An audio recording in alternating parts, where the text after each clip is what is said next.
Ever wondered about the final book in the Bible called Revelation? It's full of mysteries and amazing visions. This intriguing book is like a grand finale in the world's most read book, the Bible. It's the last one in the lineup and was penned by a man named John. Now, John wasn't just any ordinary man. He was a disciple of Jesus and wrote this book while he was on an island called Patmos. The book of Revelation is unique because it's packed with symbols and visions about the future. Some parts might seem a bit puzzling, like dragons, beasts, and angels. Oh my! But don't worry, these are all symbols meant to convey deep truths. The book of Revelation gives us a peek into what's to come and ends with a hopeful promise of a new heaven and new earth. So buckle up for an adventure as we dive into this fascinating book. Imagine being John, exiled on an island, when suddenly you have a vision of Jesus. John was alone on the island of Patmos, a rocky and barren place. He was there not by choice, but because he was exiled for sharing the good news about Jesus. But even in this lonely place, John wasn't truly alone. One day, while he was praying, he had an extraordinary vision. He saw Jesus, but not as he remembered him. This time, Jesus was different, more majestic and powerful. He was standing in the midst of 7 golden lampstands, glowing with an intense light. His hair was as white as snow, and his eyes were like a flame of fire. His voice was like the thunderous roar of a great waterfall. In his right hand he held 7 stars, and from his mouth came a sharp, double-edged sword. His face shone like the sun in full strength. What a magnificent sight it must have been. With this grand vision came a grand message. Jesus told John not to be afraid. He explained that he was the first and the last, the living one who died and is now alive forevermore. Then Jesus revealed something astonishing. The 7 golden lampstands represented 7 churches, and the 7 stars in his hand were the angels of these churches.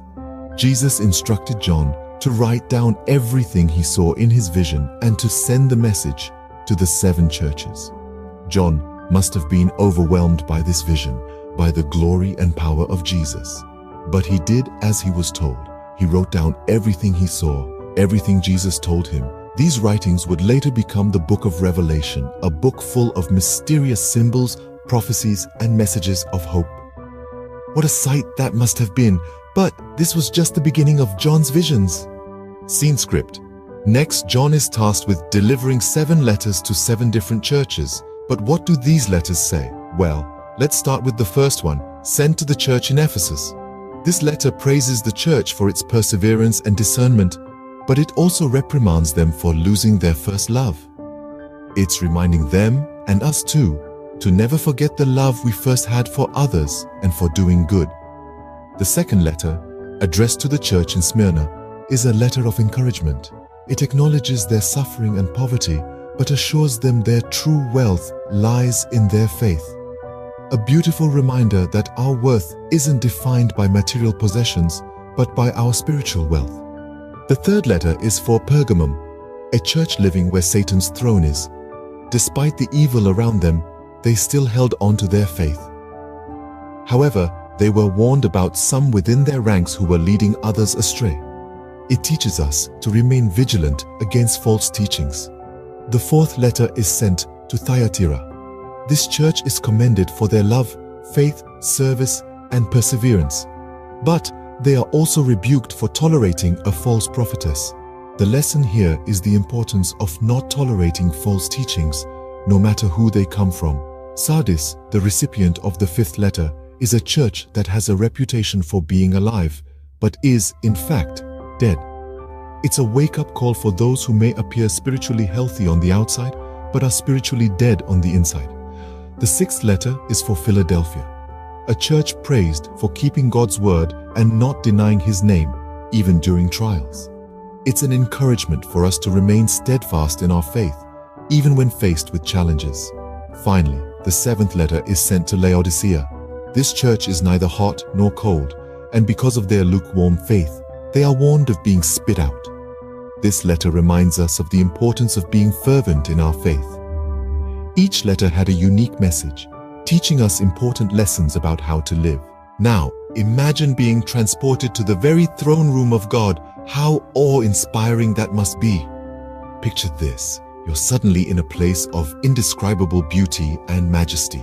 You find yourself in the heart of a dazzling spectacle, where the air itself seems to shimmer with the divine light. This is the throne room of God, as seen through the eyes of John, the author of Revelation. In this grand chamber, John sees 24 elders. These wise and venerable individuals are seated on 24 thrones that encircle God's main throne. They're adorned in white robes, symbolizing purity, and they wear golden crowns on their heads, signifying their authority. The elders are in a constant state of worship, their voices raising in a harmonious chorus of praises to God. And then there are the 4 living creatures, each one unique. They're unlike anything found on earth. One resembles a lion, another an ox, the third has a face like a human, and the fourth appears as an eagle in flight.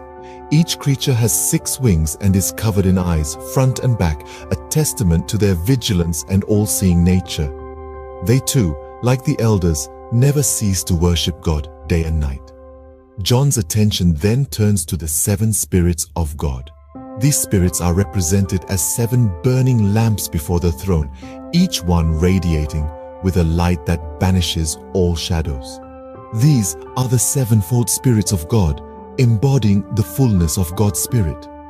Every being in the throne room is caught up in a rhythm of worship, their voices rising and falling in a beautiful symphony. It's a place of absolute reverence, where the glory of God is palpable in every corner. This is the awe-inspiring vision that John shares with us, a glimpse into the very heart of divine majesty. It's a reminder of the grandeur of God, a God who is worthy of all praise and worship. A truly breathtaking sight, wasn't it? But there's more to come. Finally, John sees the future, a time of judgment and also a time of renewal. Let's imagine a world where everything is perfect, where there's no room for evil. This is the vision that John has next. He sees a final judgment where all the wrongs are being set right. Picture a giant fiery lake. This isn't your regular lake, it's a lake of fire. Now, this might sound scary, but remember, it's symbolic. This lake represents the end of all things evil. It's a symbol of justice where all the wrongs are washed away. But don't worry, it's not all fire and judgment. John's vision takes a turn. From the fiery lake, he is taken to a place of peace and perfection. He describes a new heaven and a new earth. Wait a minute, a new earth? Yes, you heard right. A place where everything is perfect, where there's no pain, no sadness, and no evil. It's a world renewed and made perfect. Now, the word new here doesn't mean a completely different place. It's like when you tidy up your room, it's the same room but feels new, doesn't it? This new earth is our world, but it's been cleaned up. All the mess has been cleared away. And the new heaven? It's like God's home, but even more wonderful. In this new heaven and new earth, God is there with everyone. Imagine the most loving, caring person you know.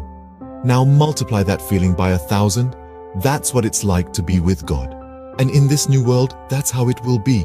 God will be there right in the middle of everything, making sure everything is just perfect. So after the fiery lake and the judgment comes a time of renewal, a time of peace, love, and perfection, a time where everything is made new again.